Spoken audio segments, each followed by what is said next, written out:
Online classes में आपका स्वागत है और यहाँ पर हम डिस्कस करने वाले हैं जनरल साइंस के सबसे महत्वपूर्ण फैक्ट्स के बारे में। इस सेगमेंट में हम सबसे पहले जो चर्चा करने वाले हैं वो है बायोलॉजी। और बायोलॉजी से अच्छे खासे सवाल बनते हैं, चाहे आप एनटीपीसी दे रहे हों, चाहे आप ग्रुप डी दे रहे हों, चाहे आप लेखपाल दे रहे हों, यूपीएसआई दे रहे हों, एसएससी दे रहे हों, कोई भी वनडे एग्जाम आप दे रहे हैं, यूपी ट्रिपल एससी दे रहे हैं, आप कोई भी आप वनडे एग्जाम दे रहे हैं, यहाँ पे बायोलॉजी का सेगमेंट अच्छा खासा आता है और यहाँ से सवाल आपसे पूछे जाते हैं। तो आइए शुरू करते हैं। बायोलॉजी में हम बिल्कुल zero to hero level start करने वाले हैं, बिल्कुल जीरो टू हीरो पढ़ेंगे हम। बात करते हैं बायोलॉजी की। भाई तो बायोलॉजी जो है, जो बायोलॉजी वर्ड है, ये जो इंग्लिश वर्ड है, ये ड्राइव किया गया है, ये लिया गया है ग्रीक भाषा से। और हालांकि यहाँ से सवाल बनने नहीं है, दो वर्ड हैं, बायोस और लॉगोस। तो जनरली बायो वर्ड जहां पर होता है, बायो का मतलब होता है लाइफ, बायो का मतलब ही होता है क्या, लाइफ। और लॉजी वर्ड जहां कहीं पर भी जुड़ जाता है, इसका मतलब होता है study of, study of, study of. तो अगर आसान भाषा में हम इसको देखें, हिंदी में हम अगर इसको देखें, तो भाई बायोलॉजी का जो शाब्दिक अर्थ बनेगा, बायो का मतलब ही क्या है, लाइफ, और लाइफ का मतलब क्या है, जीवन। भाई जीवन मतलब होता है बायो का, और स्टडी ऑफ का मतलब होता है क्या, अध्ययन, अध्ययन, अध्ययन।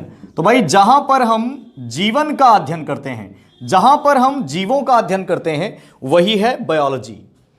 बायोलॉजी की अगर हम बात करें तो बायोलॉजी की दो मेन ब्रांचेस होती हैं, दो प्रमुख शाखाएं हैं। कौन कौन सी दो प्रमुख शाखाएं हैं भाई?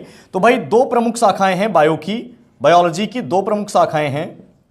कौन कौन सी? तो भाई सबसे पहली तो है जंतु विज्ञान, जंतु विज्ञान, जंतु विज्ञान। और जो दूसरी शाखा है वो है वनस्पति विज्ञान, वो है वनस्पति विज्ञान, वनस्पति विज्ञान, विज्ञान। तो भाई बायोलॉजी की दो मेन ब्रांचेस हैं, बायोलॉजी की दो प्रमुख शाखाएं, हालांकि है तो बहुत सारी, लेकिन मेजर ब्रांच की अगर हम बात करें तो दो मेजर ब्रांचेस होती हैं बायोलॉजी की। एक तो है जंतु विज्ञान और दूसरी होती है वनस्पति विज्ञान। सीधे सीधे तौर पे आपसे सवाल पूछेगा कि जो बायोलॉजी है इसका जनक कौन है, इसका फादर कौन है?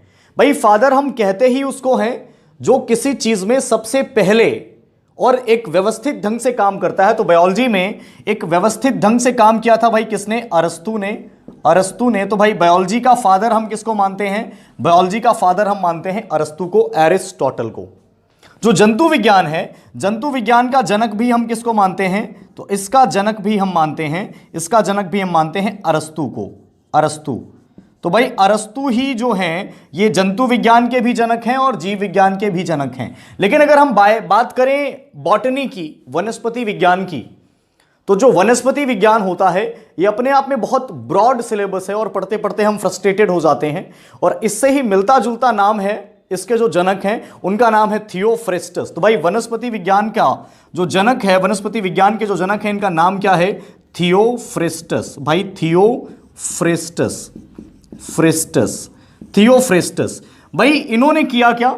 इनकी बुक्स पूछी जाती हैं आपसे कि भाई अरस्तु की बुक्स कौन सी है, क्योंकि ऑब्वियस सी बात है ये जंतु विज्ञान के जनक है तो इन्होंने एनिमल पे लिखा होगा, ये वनस्पति विज्ञान के जनक हैं तो इन्होंने बॉटनी के ऊपर लिखा होगा, पेड़ पौधों के ऊपर लिखा होगा। तो जो अरस्तु हैं, जो एरिस्टोटल हैं, इनकी बुक का नाम है Historia of animalia, Historia of animalia, एनीमेलिया। और इन्होंने, थियोफ्रेस्टस साहब ने बुक लिखी थी, इनकी बुक का नाम है Historia of प्लांटरम, Historia of प्लांटरम, Historia of प्लांटरम, प्लांटरम। तो भाई Historia of प्लांटरम, Historia of animalia में इन्होंने लगभग 500 से ज्यादा पौधों के नामकरण पे फोकस किया, उनके नाम को बताया। और इन्होंने हिस्टोरिया ऑफ एनिमेलिया में इन्होंने जीवों के बारे में बताया, 500 से ज्यादा जीवों के नाम के बारे में बताया। और जो हिस्टोरिया ऑफ प्लांटेरम है, इसमें इन्होंने 500 से ज्यादा वृक्षों के बारे में, पादपों के बारे में, वनस्पतियों के बारे में जानकारी दी। चलते हैं हमारी कहानी को आगे कंटिन्यू करते हैं। भाई बायोलॉजी में हम जीवन का अध्ययन करते हैं, भाई सजीवों का अध्ययन करते हैं। अब मुद्दा यह उठता है, बात यह उठती है कि भाई सजीव होते हैं तो होते हैं कौन? सजीवों की बात कर लेते हैं कि भाई सजीव कौन होते हैं, सजीवों पे हम चर्चा करते हैं। तो भाई सबसे बेसिक सी चीज, आप किसको सजीव कहते हैं? भाई डॉक्टर्स के पास आप जाते हैं तो डॉक्टर सबसे पहले क्या देखता है भाई, नब्ज चल रही है कि नहीं चल रही है, श्वसन की क्रिया चल रही है कि नहीं चल रही। तो भाई सबसे बेसिक और सबसे पहला पॉइंट ही क्या होना चाहिए, सजीव का सबसे पहला क्राइटेरिया ही क्या है। तो भाई सजीव कौन कौन हो सकते हैं उनके बारे में हम जान लेते हैं।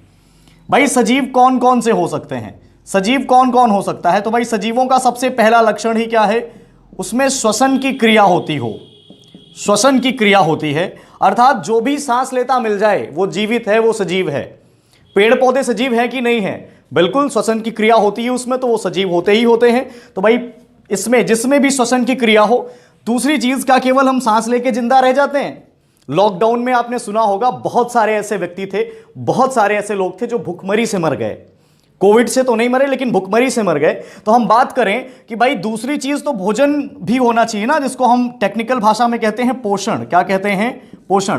तो भाई सजीवों का दूसरा लक्षण क्या है, सजीवों का दूसरा लक्षण है पोषण होना चाहिए उनमें, है नहीं। तो भाई तीसरा क्या है, भाई खाना खा लिया, अब खाने भर से तो काम चलना नहीं है, खाना खाएंगे, हमारी बॉडी में लगेगा, उसका पाचन होगा, तभी तो हमको हेल्प कर पाएगा। तो भाई तीसरा क्राइटेरिया क्या है सजीव का, तीसरा क्राइटेरिया है भाई उसमें होना चाहिए पाचन। क्या होना चाहिए, पाचन। अब भाई पाचन किया हमने, कोई चीज खाई, अब इसका अवशोषण होता है, अवशोषित करते हैं उसको, फिर एनर्जी बनती है, तब जाके कहीं हमारे अंदर हम चलने फिरने लायक होते हैं, हम कोई काम करने लायक होते हैं। अब कुछ खा लिया, उसमें कुछ विषाक्त पदार्थ भी होते हैं, कुछ विषैले पदार्थ भी होते हैं, तो उनको हम अपनी बॉडी से एक्सक्रीट आउट कर देते हैं, निकाल देते हैं। तो भाई अगली क्रिया क्या है, अगली क्रिया है क्या, उत्सर्जन। भाई उत्सर्जन, उत्सर्जन। तो भाई ये सारे के सारे लक्षण किसके होते हैं, सजीव के। सजीव में एक नियमित वृद्धि भी होती है, नियमित वृद्धि। निर्जीव में वृद्धि नहीं होती है भाई, अब आप जबरदस्ती कर दे बात उसकी अलग है, लेकिन सजीव में क्या होती है, एक नियमित वृद्धि। भाई नियमित वृद्धि भी होती है किसमें, सजीवों में। मान लीजिए बच्चा छोटा सा पैदा होता है, धीरे धीरे एक नियमित लिमिट में बढ़ता है और फिर उसकी वृद्धि वहीं पे रुक जाती है ना। तो लेकिन अगर हम बात करें कि मैं मान लो ये हमारा छोटा सा स्टूडियो है, क्या स्टूडियो अपने आप से बढ़ रहा है, नहीं बढ़ रहा है ना। तो भाई उसी तरीके से हम बात करें, जो सजीव चीजें हैं, बच्चा छोटा होता है, पौधा छोटा होता है, धीरे धीरे बढ़ जाता है, लेकिन निर्जीव चीजें अपने आप से ग्रो नहीं करती हैं, अपने आप से उनमें वृद्धि नहीं होती है। तो ये सारी की सारी चीजें बताती हैं किसके बारे में, ये सारी की सारी चीजें हमको बताती हैं सजीव के बारे में कि ये चीज सजीव है। भाई उसमें प्रजनन होता है, प्रजनन होता है, अपने जैसी पीढ़ी को उत्पन्न करने की जो क्रिया होती है वही होती है प्रजनन। तो ये सारे के सारे क्राइटेरिया ही किसके होते हैं, बायोलॉजी के अंदर, सजीवों के। भाई आगे की चीज हम डिस्कस करते हैं इसमें। अब कुछ सवाल यहां से बन जाते हैं। पहली चीज तो हमने डिस्कस करी भाई बायोलॉजी की कितनी ब्रांचेस हैं, दो ब्रांचेस हैं, मेन दो ब्रांचेस हैं भाई। एक तो है क्या, जंतु विज्ञान, जंतु विज्ञान। दूसरी ही क्या है भाई, वनस्पति विज्ञान, वनस्पति विज्ञान। लेकिन इसकी एक ऑप्शनल ब्रांच भी होती है। ऑप्शनल ब्रांच में कौन सी ब्रांच को हम रखते हैं भाई, वो होती है अति सूक्ष्म जीव विज्ञान। भाई अति सूक्ष्म जीव विज्ञान, जीव विज्ञान। भाई इसकी जो ऑप्शनल ब्रांच है, इस ऑप्शनल ब्रांच का नाम क्या है, तो इस ऑप्शनल ब्रांच का नाम है अति सूक्ष्म जीव विज्ञान, माइक्रोबायोलॉजी। और इसके फादर के रूप में दो ऑप्शन आपको मिलते हैं एग्जामिनेशन हॉल पे, या तो आपको मिलेगा एंटनी वॉन लीवेनहॉक या फिर आपको मिलेगा लुई पाश्चर। तो भाई दो लोगों के साथ जा सकते हैं भाई। एक व्यक्ति का नाम है क्या, एंटनी वॉन लीवेनहॉक, और दूसरा जो जनक के रूप में ऑप्शन पे मिलता है आपको, वो होता है लुई पाश्चर। भाई नाम में ही आप देख पा रहे होंगे, नाम में ही लिखा हुआ है पाश्चर, नाम में ही पाश्चर है, तो ऐसा पाश्चर जैसा ही कोई काम किया होगा। तो पाश्चुरीकरण का सिद्धांत आपसे पूछा जाए कि भाई पाश्चुरीकरण का सिद्धांत किसने दिया था, तो पाश्चुरीकरण का या फिर पाश्चुराइजेशन का जो सिद्धांत दिया था वो किसने दिया था, लुई पाश्चर ने। भाई दूध को शुद्ध करने की प्रक्रिया जो होती है उसी को हम कहते हैं पाश्चुरीकरण। भाई एंटनी वॉन लीवेनहॉक साहब ने क्या किया था, तो इन्होंने सबसे पहले सजीव कोशिका की खोज की थी, सजीव कोशिका की खोज की थी, सजीव कोशिका की खोज करी थी इन्होंने। दूसरा इन्होंने बैक्टीरिया की खोज की थी, बैक्टीरिया की खोज की थी, बैक्टीरिया की खोज की थी भाई इन्होंने ही। सजीव कोशिका और बैक्टीरिया की खोज करने वाले व्यक्ति भी कौन है, तो एंटनी वॉन लीवेनहॉक साहब हैं।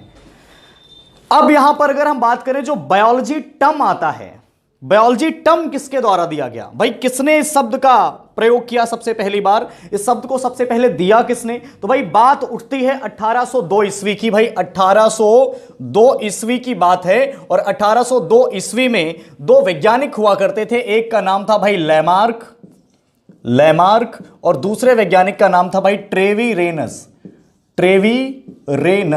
तो भाई दो वैज्ञानिकों लैमार्क और ट्रेवीरेनस, इन दोनों ने संयुक्त रूप से मिलकर 1802 ईस्वी में बायोलॉजी वर्ड को कॉइन किया था। भाई आगे की जो क्लास है वो हम इसके आगे कंटिन्यू करेंगे। दैट्स ऑल, जय हिंद।